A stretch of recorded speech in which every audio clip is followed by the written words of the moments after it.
バルキリー、シルフィー。神の雷撃！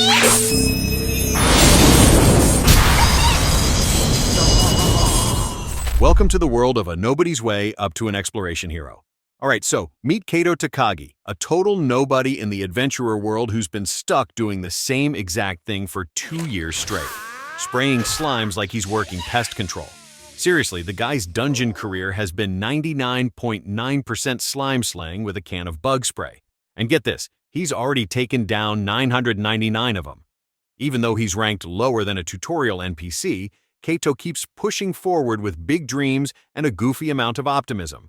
All he wants is to hit that magical number, slime number 1000. あと1匹で1000。今日はそこまでやって気持ちよく終わろう。 And just when he thinks he's about to nail it, a wild golden slime appears. Super rare, super shiny. Kaito's eyes light up like he just hit the lottery. So he sprays the thing into oblivion, only to realize no level up, no fancy loot, no sparkly diamond. But wait. What's this? Turns out the golden blob dropped a servant card. And not just any old card, oh no, it's a high-class Valkyrie card featuring a girl named Sylphie. Kaito's jaw hits the floor. He's convinced he's just pulled the anime equivalent of a shiny Pokemon. バルキリー、名前シルフィー。やっぱりこれ、サーバントカードじゃないか? Later, while selling his usual dungeon junk, slime stones, and disappointment, Kaito casually asks the shopkeeper about servant cards. The woman tells him that some of those babies are worth billions of yen. Meanwhile, the diamonds he was chasing barely cover lunch. Kaito's brain short-circuits for a second. Billion yen card? Yeah, now that's motivation.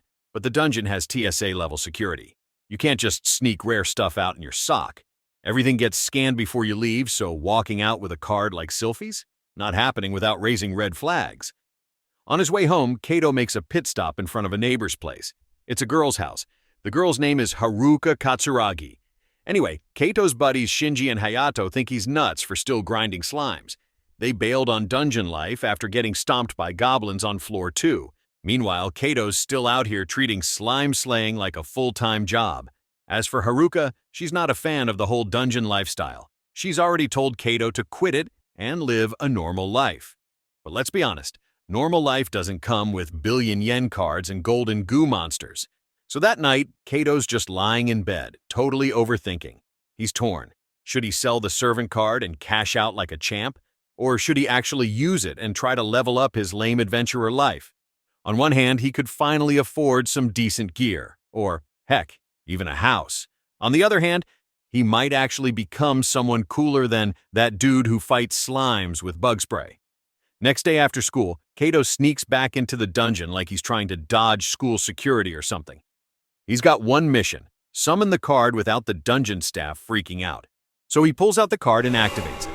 Sylphie appears in this big, majestic glow like some final boss material.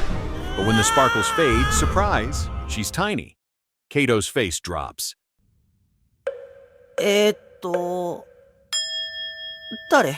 This Valkyrie is more like a pocket fairy. He instantly questions all his life choices. Still, he rolls with it and asks her to help hunt some slimes. They're walking around when Sylphie locks onto one. Kaito's ready to see what she's got. And she fires off a ridiculous light beam that obliterates the slime like it owed her money. Kaito's jaw hits the dungeon floor, but the hype dies fast. Right after the fight, Sylphie's like, "Feed me." お腹が減りました。 And her meal of choice are the diamond slime drops. Yep, she eats them. So now Kaito's getting zero loot, while his magical sidekick snacks on his profits like it's a buffet. He quickly realizes this setup isn't sustainable. Dude's broke. So, new plan. Sylphie finds the slimes, Kaito sprays them like usual. It's simple, cheap, and she doesn't eat all his earnings. Somehow this tag team strategy works, and Kaito finally dings level 4. After the grind, he tucks Sylphie back into the card like a Pokemon and heads home. The dungeon staff are shook. Usually, Kaito drags out like 2 items max, but today he rolls out looking like he hit the jackpot. That night, he dreams about the good old days. Back when he was a little kid, watching Haruka's dad, the OG adventurer, head into the dungeon like a legend. That guy inspired Kaito to want to be a hero too. Waking up from that memory, Kaito's fired up. So this time, he invites Sylphie to check out Floor 2. Big deal, because anything below Floor 1 is basically goblin territory. Up until now, Kaito's entire combat resume is slime, slime, and oh yeah, more slime. For a quick flashback, dungeons popped up around the globe 15 years ago. Japan went full Power Rangers on steroids, sending in teams of pros such as cops, firefighters, scientists, even psychologists to figure out these weird places. Now, the public can explore them, as long as they don't die. Anyway, Kaito's on Floor 2 now, heart pounding. The vibes are totally different, and Sylphie is doing emotional support like a sparkly little life coach. 大丈夫？ならよろしいのですが。Soon, she senses danger that a goblin's nearby. Kaito's first instinct is he must out of there, but he stops himself. He tells Sylphie to go blast the goblin, but halfway through, something in him snaps. Maybe it's adrenaline, maybe it's delusion. Either way, he wants to fight it himself. Now, let's be real. Kaito's fighting skills are straight up tragic. The dude swings a stick like he's trying to swat a mosquito, not battle a goblin. It's clumsy, awkward, and kind of hilarious. But somehow, maybe luck, maybe pure anime magic, he lands a lucky stab right in the goblin's gut.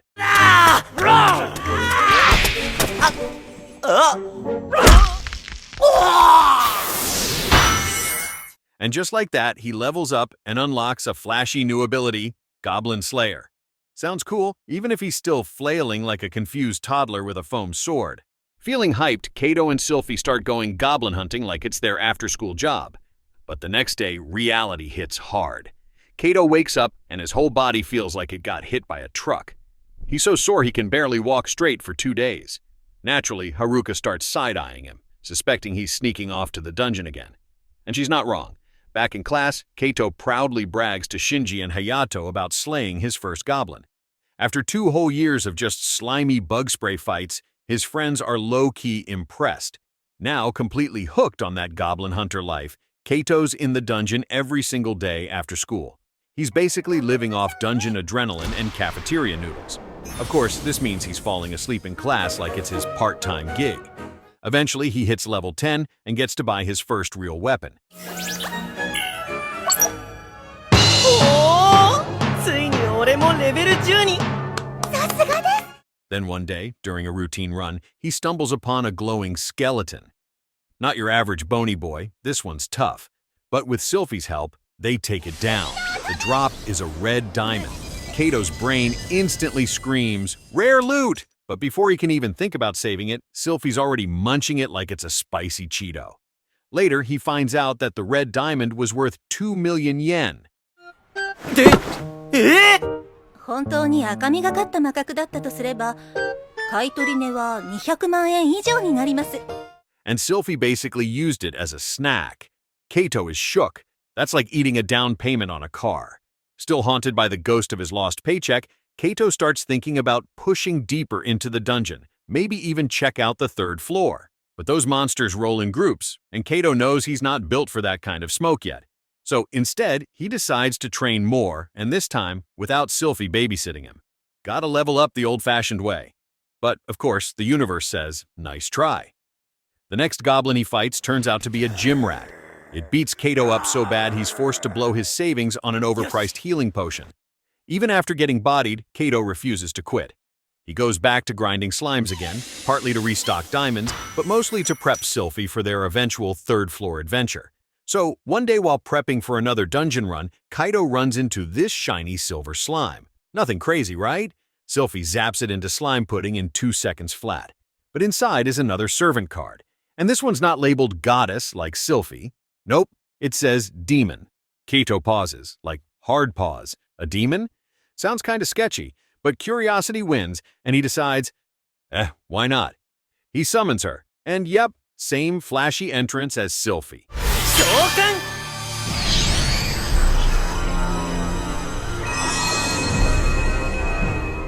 Looking all majestic and mysterious, until she shrinks down to fun-sized. Again. Her name is Lucilia, and her vibe is straight-up sass factory. She shows up roasting Kaito like it's her full-time job, calls him unreliable, weak, Probably can't even open a jar. よろしく。なんか頼りなさそうな主人だな。頭も悪そうだし。 Sylphie, ever the sweet little guardian angel, tells her to chill. But Lucilia just shrugs like, relax, it's a demon thing, we're all spicy like this. Then she pulls the classic newbie move, demands food before doing any work. Kaito's not having it though. He tells her, fight first, snacks later. Lucky for everyone, a slime shows up. Lucilia turns it into crispy slime nuggets with some fire magic that's way too overpowered for such a tiny body. So, Kaito tosses her a diamond. She gobbles it down but then hits him with the more please. Kaito says she's gotta earn it. So, she goes full pyro mode, wiping out monsters like she's on a hot streak, and even Sylphie looks like she's ready to hit the panic button. The next day, Kaito brings both Sylphie and Lucilia to the 3rd floor of the dungeon. Squad's expanding and things get real. He's also rocking a new crossbow, but let's just say his aim needs work. Good thing his 2 fun-sized nukes are doing most of the heavy lifting. Together they take down a whole mess of monsters, including this wild boar beast that looks like it came straight out of a barbecue commercial. Meanwhile, Kaito starts skipping school like it's optional DLC. Haruka, bless her heart, asks what school he's planning to attend. And Kaito, being 100% smooth-brained, goes, whichever one you're going to. Haruka melts. Kaito, on the other hand, just said the first thing that popped into his head. Back in the dungeon, though, things get awkward.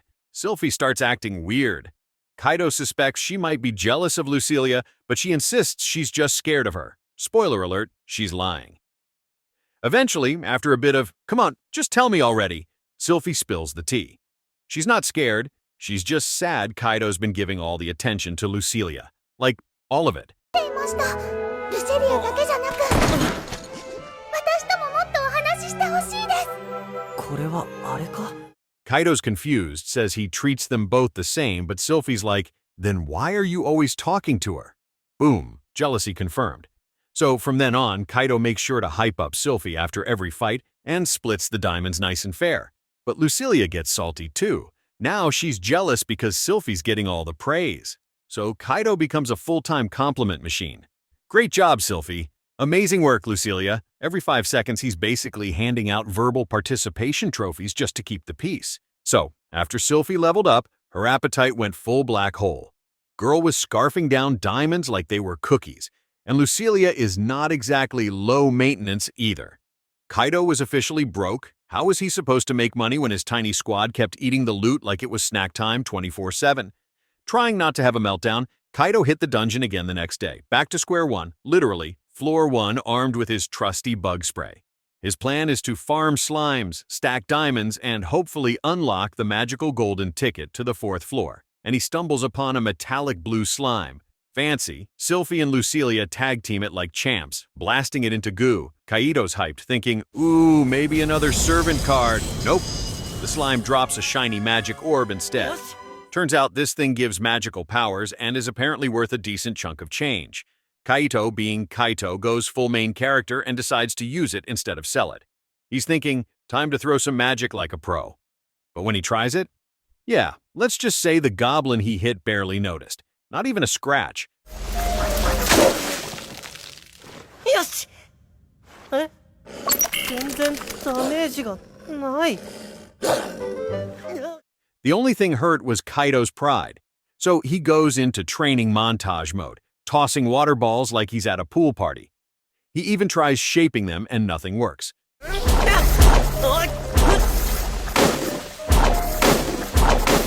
Lucilia is on the sidelines doing what she does best, talking trash.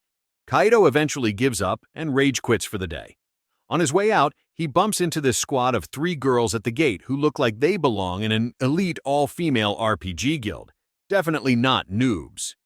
Next day at school, Kaito's fried. He crashes in class again and gets publicly roasted by his teacher. Haruka notices, of course, and her suspicion radar lights up.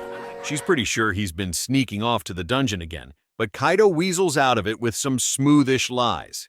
But you know, right after school, he's back in the dungeon. This time, his water magic finally lands. He manages to suffocate a goblin with a mini water trap. Victory! But then he realizes he hasn't leveled up in forever. Time for a change.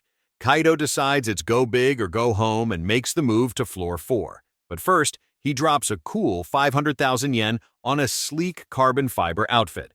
Looks high-tech, feels expensive. Lucilia immediately roasts him for it. Tacky and pointless, she says. So the gang rolls into the 4th floor, thinking they're ready. Not even 5 minutes in, Sylphie suddenly freezes. She senses something really bad, and boom, out crawls their worst nightmare. A giant cockroach monster. Both Sylphie and Lucilia instantly lose it. These two fierce little spellcasters are gone. They scream, panic blast the thing with everything they've got, and just abandon Kaito mid-battle like it's every man for himself.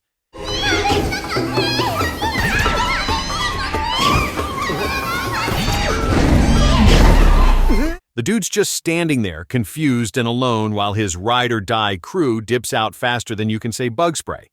So after that whole Roachzilla incident, Sylphie was feeling super guilty. I mean, abandoning your master mid-battle is kinda a no-no in the servant handbook. But Kaito just chill as ever. Instead of throwing a tantrum, he's just grateful they survived, and hey, they scored a bunch of cockroach diamonds. Sure, they were pitch black and apparently tasted like dumpster gravel, but loot is loot. Even though the girls gagged at the idea of eating bug gems, their stomachs weren't exactly picky at that point.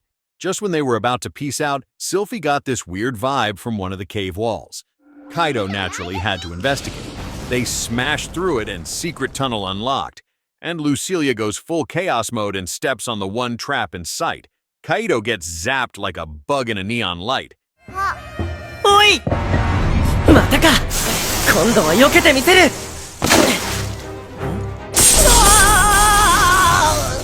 At the end of the hidden path is a massive door. Kaito, being sensible for once, votes to turn back. But Lucilia's curiosity levels are over 9,000. She wants in. So Sylphie smashes through the door like a polite wrecking ball, and it turns out to be a boss room. Inside, they find two monsters, a hulking ogre with a club that screams anger issues, and a slime that looks like it's up to something shady. No exits, no backing out. Time to fight. Unfortunately, this duo came with built-in anti-magic shields. Sylphie and Lucilia's spells just fizzled out like cheap fireworks. So Kaito pulls out his crossbow, Omen lands a yee-yee shot to the ogre's thigh. Good start. Until he runs out of arrows. Desperate, he MacGyvers a combo move, mixes his water magic with a bracelet from his armor, and ice magic unlocked. 頼むぞウォーターボール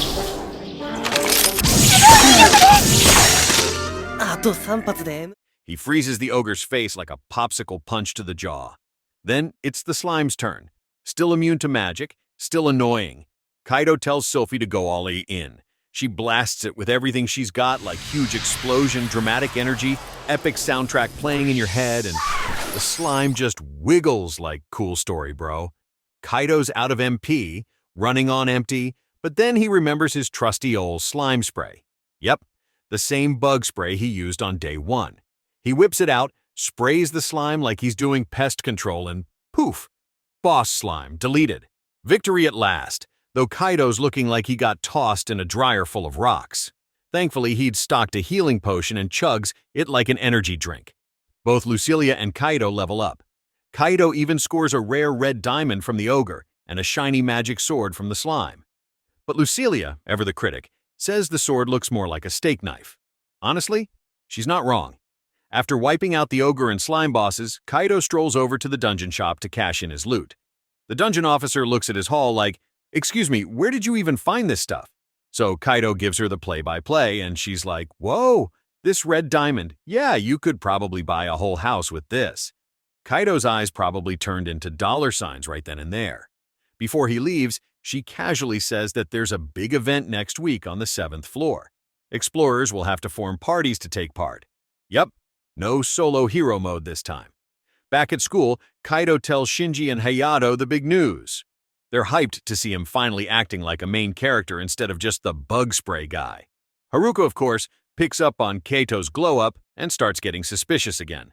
But lucky for him, he and his boys have mastered the fine art of synchronized lying. They keep it tight, like a secret ninja squad. Fast forward to event day, Kaito runs into those 3 cool girls he saw at the dungeon gate a while back. Turns out they're not just stylish, they're powerful. They finally swap names, Eri, Hikari, and Miku. Meanwhile, Haruka's at home having this emotional dream about her dad, who used to be a dungeon explorer too. He promised her a nice dinner after one of his trips, but the memory cuts off, like a sad Netflix buffer. She looks out at Kaito's house, clearly getting that feeling. But Kaito already deep in the 7th floor with his new team, ready for the event. And surprise, this dungeon level has a freaking mini-market. Because nothing says monster hunting like grabbing a snack between battles. Eri's eyes pop when she sees Kaito's massive hiking backpack. Dude packed like he was moving in. But the girls just pull out sleek little pouches. Turns out they've got magic bags that can store anything. Basically portable storage hacks that cost as much as a downtown apartment. And yep, their rich parents bought them. Ah, rich kid gear. Must be nice. They dive into exploring, and it's Golem City down there. But the girls are total pros. Eri's got mad spear skills. Hikari is throwing out support spells like candy, and Miku flexes her servant card named Snatch. Yeah, that's a name. They're fast, efficient, and basically wiping out monsters before Kaito can even blink. Kaito's just standing there like, should I just cheer or something? But then a metal golem shows up, and this dude's built different. The girls' attacks start bouncing off like tennis balls. Even Kaito's new weapon is basically a fancy stick. He considers calling in the A-team, but then he remembers that funky magic knife he got from the slime boss, the one with the weird power of imagination thing. Kaito had looked it up online, and apparently it works like, if you can dream it, you can destroy it. So Kaito stares down the golem and just imagines it breaking apart like Legos. Turns out that knife is wildly OP. Kaito finally did something cool and didn't even have to call for backup. After the big dungeon event, Kaito was chilling outside, chatting it up with Eri and Hikari like they were old pals.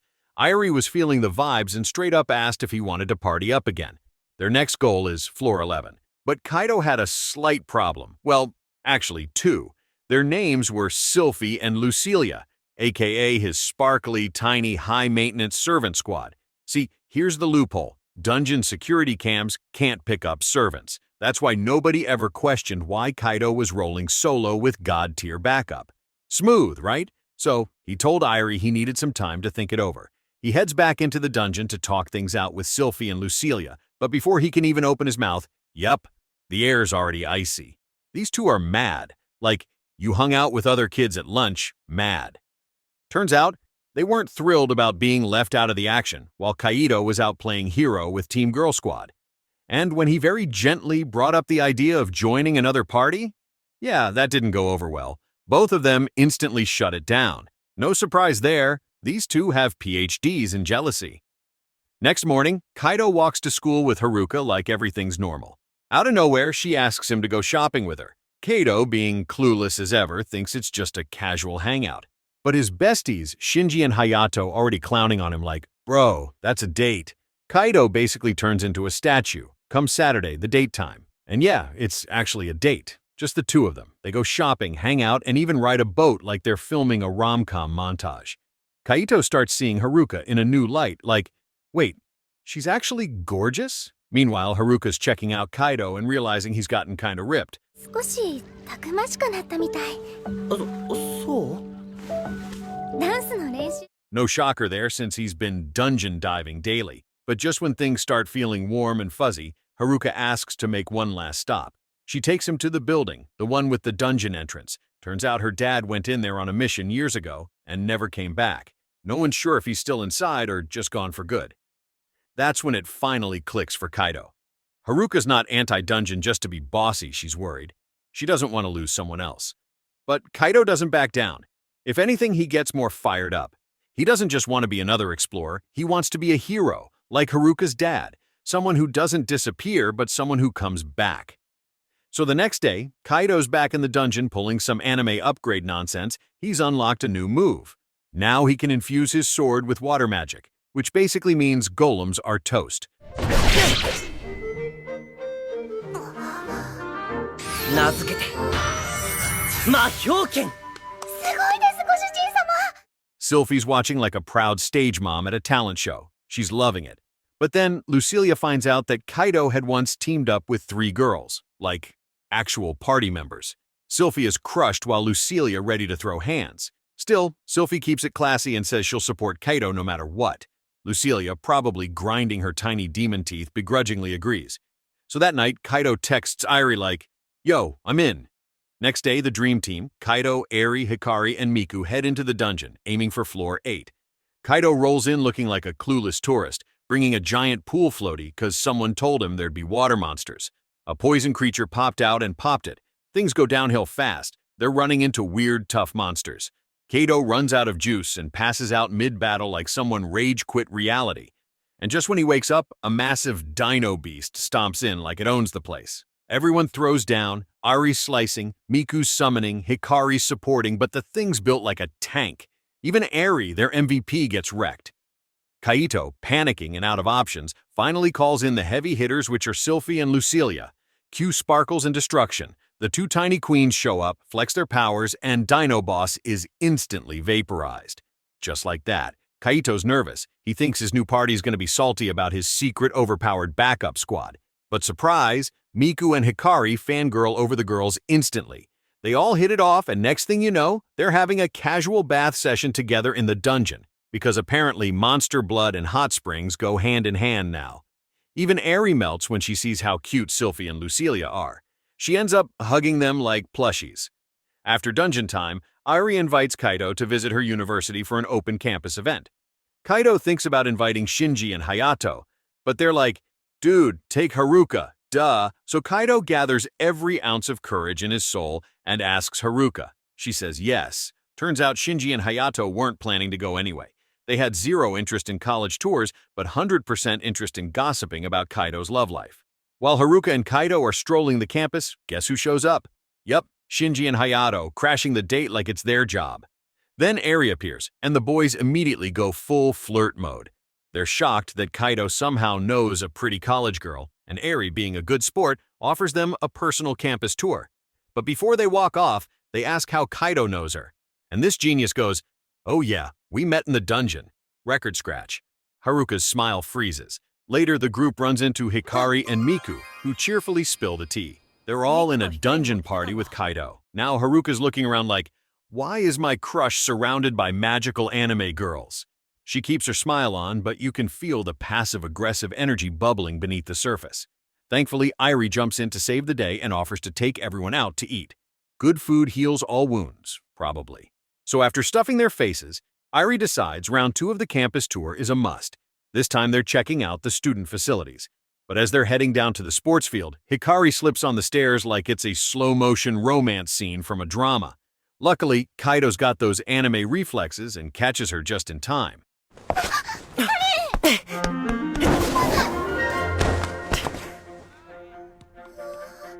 Moments later, a rogue soccer ball flies toward Miku. Kaito dives in like some kind of anime bodyguard and blocks it with his entire self. Now both Hikari and Miku are flustered and looking at him like he just walked out of a shoujo manga. And yep, Haruka sees all of it. Girl is not vibing. The jealousy is bubbling, and it doesn't stop there. Eri's off practicing kendo nearby, and when Kaito compliments her moves, she blushes too. At this point, dude's basically building a fan club by accident. On the way home, Haruka is clearly steamed. Shinji and Hayato, being the resident trolls, tease her about Kaito's sudden harem energy. She storms off, slams the door, and leaves Kaito looking like a sad puppy on the porch. But hey, jealousy isn't exclusive to humans. Back at Dungeon Base Camp, Sylphie and Lucilia are also heated. They demand 10 magic diamonds each because apparently emotional damage has a price tag now. Just then, a wild rainbow-colored slime shows up. Kaito and the crew take it down, and it drops a mysterious Glove of Wisdom card. Sounds fancy, but Kaito has zero clue what it actually does. Before he can figure it out, the girl gang Eri, Hikari, and Miku shows up again. Time for another dungeon dive, this time aiming for floor 9. At first, it's smooth sailing, but then Sylphie goes full radar mode, and senses something really wrong. Standing in their path is a massive two-headed nightmare named Orthros. And let's be real, this thing definitely doesn't belong on floor 9. Someone's cheating the monster placement rules. The squad tries everything, but Orthros is built like a boss fight. Even with combo attacks, they're barely making a dent. But they don't quit, and after a team effort grind session, they finally take the beast down.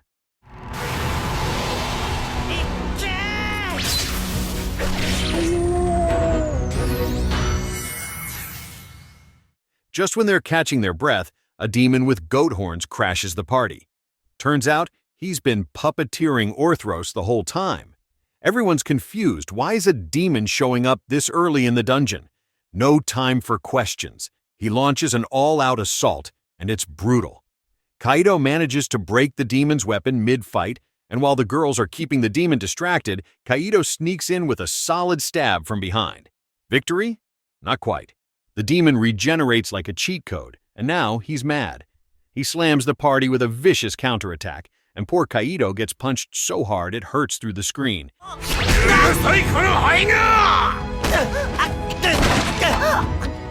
Seeing her master down, Lucilia steps up for a one-on-one showdown. But it's clear, she's not strong enough yet. That's when Kaito pulls out the trump card. He tells Lucilia to activate her hidden skill, Beauty of Gluttony. What's that do? Oh, just casually lets her absorb Kaito's life energy to power up. Suddenly, Lucilia transforms into her adult form, elegant, deadly, and totally overpowered. Her strength shoots through the roof. She's not just ready for battle, she's ready to end it. And in one gorgeous, high-level move, Lucilia absolutely annihilates the demon.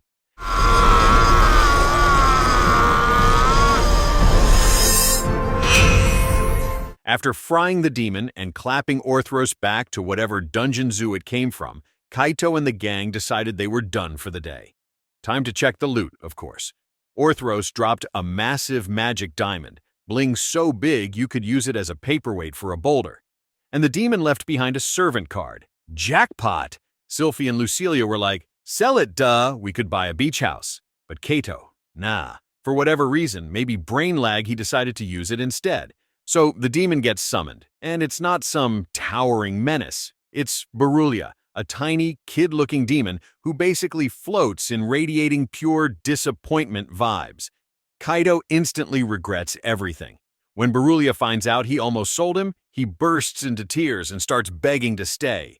He even tries to bribe Kaito with bath time back scrubs. Yep, he's pulling the full guilt trip package. Anyway, on the way home, they stop to sell the Orthros diamond, and it fetches a whopping 24 million yen. Just like that, the squad goes from broke adventurers to walking ATMs. A few days later, it's time for Berulia's trial run in the dungeon. Since his sword got vaporized in the last boss fight, he's currently unarmed. Kaito hands over his staff, thinking, what's the worst that could happen? Turns out, Berulia's got hidden skills. He zaps 2 monsters like it's nothing. Kaito's jaw is on the floor. He also checks out Berulia's healing move called Dark Cure. It doesn't refill your energy bar, but it patches up injuries and keeps you from dying, which, you know, is pretty important. The squad keeps steamrolling the dungeon. Thanks to their boss fight XP from before, everyone levels up. Sylphie even unlocks a new support ability, which is Valkyrie Song. Problem? It works on everyone, except poor Berulia. The dude looks like he's about to cry again. To cheer him up, Kaito buys Berulia a shiny new sword, and it turns out to be an instant mood fix. He's back in monster hunting mode and ready to grind. But unfortunately, it's time to bounce. Study session at Aries' place. Sylphie and Lucilia are not thrilled. They'd rather be fighting goblins than solving algebra. When they arrive at Aries' house, everyone's like, is this a palace? The gate's so far from the mansion that the girls get a personal car ride. But the boys are told to walk. Aries' place is straight-up luxury goals. She even has her own private waterfall. Who even has that? Kaito and the crew expect to study in her bedroom or maybe a cozy library. Nope, they get the dojo, because nothing says midterm prep like sitting on tatami mats in a martial arts hall. Then Haruka starts feeling the green-eyed monster creeping in. Kaito's sitting next to Ori, and the vibes are suspicious. But before jealousy hits red, Kaito casually calls Haruka cute and smart, which is totally unintentional. Now all the girls are jealous. Being the dungeon MVP and accidental heartthrob is exhausting. With everyone distracted, Irie suggests a refreshing break under her cold waterfall. Sounds majestic, until the boys try it and immediately regret all their life choices. It's like getting slapped by winter.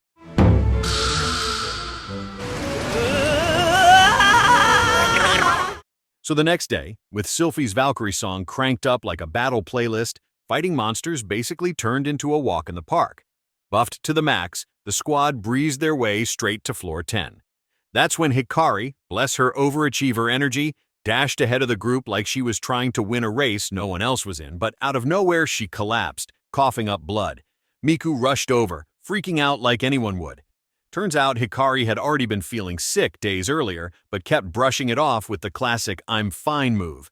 And now, not fine. Very not fine. Let's hit rewind for a sec. Back in the day, Miku was a card game legend, unbeatable, basically the Dungeon World's Yu-Gi-Oh! Champion.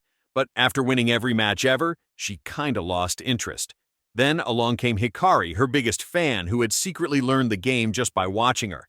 She challenged Miku to a duel, and yeah, she lost, but that was the beginning of a real-deal friendship.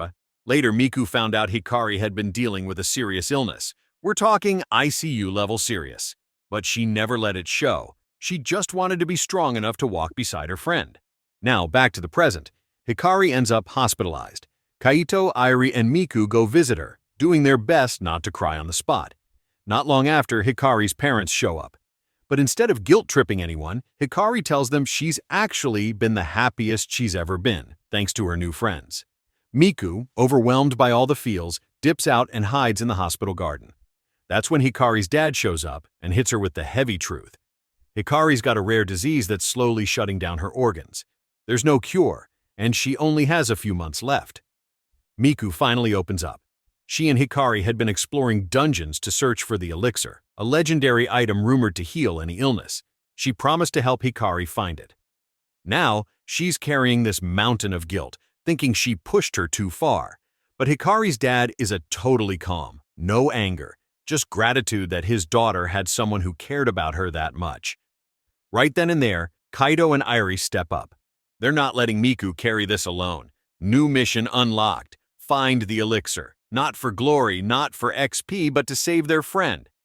So the next day, the crew went full beast mode and took down a ton of monsters, but the elusive elixir is still a no-show. This thing was rarer than a limited edition gacha pull during a server crash. After hearing the full story about Hikari, Haruka started getting worried too. But Kaito couldn't bring himself to spill all the details, mostly because he didn't want to drag up memories of her dad, Captain Katsuragi, who also vanished in a dungeon. So, even though he had already left the dungeon, Kaito turned right back around like a guy who forgot his wallet. He dove back in solo, hoping to magically stumble across the elixir, but he didn't. The longer he searched, the more wiped out he became. Dude started rolling into school late, looking like he just came from a boss battle in his pajamas. Meanwhile, Shinji and Hayato planned a wholesome hospital visit to cheer up Hikari. But then, Hayato, being the unpredictable wild card he is, bailed last minute, which is to hit the dungeon and hunt the elixir himself. At the hospital, Shinji still managed to bring the jokes and lift Hikari's mood.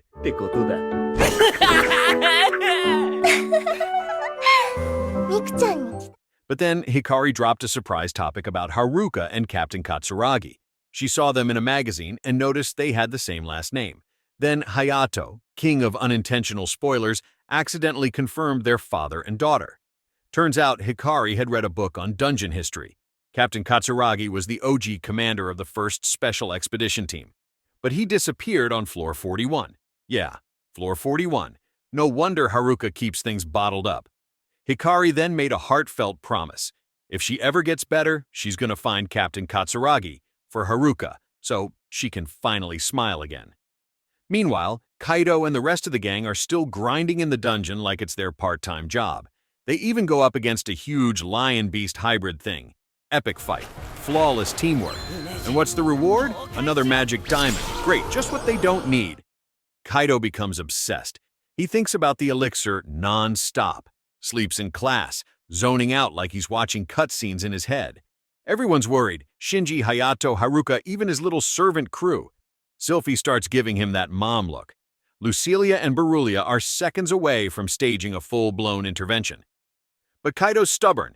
He refuses to rest.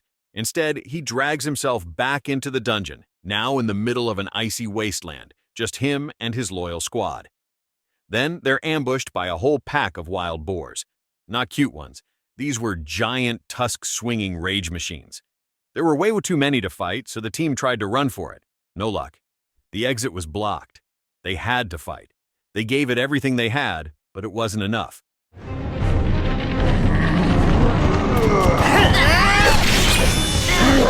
Kaito took hit after hit and finally collapsed, completely out of energy and looking like a knocked-out video game character. Sylphie and Lucilia are absolutely livid. Seeing their master down sent them into full rage mode. They went beast on the boars and wiped the floor with them. But Kaito was still out cold, and Berulia's healing magic wasn't strong enough. They needed to get a potion into him ASAP, but he couldn't drink on his own. So Sylphie did what any overpowered anime girl would do, chugged the potion herself and kissed it into Kaito's mouth. Lucilia, not about to be outdone, jumped in right after with her own potion kiss. Then Berulia, our tiny demon boy, was like, "Wait, me too," and tried to join the awkward potion kiss train. Thanks to some emergency potion passing and a borderline chaotic kiss relay, Kaito finally woke up. Well, briefly. Then he passed out again like a drained phone battery. But hey, at least he was alive, which is what counts. Turns out that wild boar ambush they survived? Yeah, that wasn't just bad luck. It was one of those freak, once-in-a-blue-moon monster stampede events. Basically, the dungeon version of a surprise boss raid. And Kaito is absolutely traumatized. Dude went home, lit a bonfire, and started yeeting all his dungeon books and newspaper clippings. This is the same guy who once idolized Captain Katsuragi and dreamed of becoming a hero. Now, burned out, bummed out, and totally lost. Feeling all kinds of broken, Kaito showed up at Haruka's house and poured his heart out. Told her everything. How the monsters wrecked him. How useless he felt. How he was too scared to even think about going back. But Haruka hits him with the truth bombs. She reminded him of something her dad once said. A hero isn't someone who wins every fight. A hero is someone who keeps showing up for others. To her and to Hikari, Kaito was already a hero. No dungeon rank or magic sword needed. Even though Haruka was terrified he'd vanish like her dad, she didn't want him to live with regret. If he still had fight left in him, she wanted him to use it, for Hikari's sake. So Kaito snapped out of his funk and came up with a wild idea. What if the elixir was hiding somewhere unexpected, like floor 1? Yep. Back to where it all began, where he first met Sylphie and Lucilia. Shinji and Hayato were totally down, so the squad suited up for a good old-fashioned slime hunt. They mopped up slimes like it was a sale at a jelly convention, but still no elixir. Miku and Eri were starting to lose hope. Spirits were dropping fast until Hayato cracked a few jokes, pulled out some charm, and got everyone smiling again. That's when Sylphie froze mid-banter. Her sixth sense went off. A rare monster was approaching. Enter the rainbow slime. Basically a disco ball with gooey attitude. It looked harmless, but it was a tank. The group had to team up like a final boss battle just to take it down. And the prize inside is not the elixir, but something pretty epic. A servant card of Queen Titania, a powerful healing-type servant. Time for a plot twist. Eri, Miku, and Kaito had secretly brought Hikari out of the hospital and into the dungeon. The hope is that Titania could heal her. They had Hikari summon Titania right away. But since Titania was still level 1, she couldn't completely cure Hikari's illness. Everyone started losing hope since this was supposed to be their big break. But Eri, being the sharp one, realized something. If Titania couldn't completely heal Hikari, maybe she could partially do it? So they gave it a shot. And it worked. Hikari stood up, like, actually stood. The girl who could barely move was now smiling, walking, and thanking Titania like she just saved the world. Titania, adorable as ever, was thrilled to be useful. Now the mission was clear. Level up Titania. Keep exploring, and find the real elixir to finish what they started. Back home, Kaito filled Haruka in on everything. The good news, the hope, the progress. Haruka was thrilled. And just as Kaito finally worked up the nerve to confess his feelings, boom, mom interruption. Of course, perfect timing. Well, maybe next time.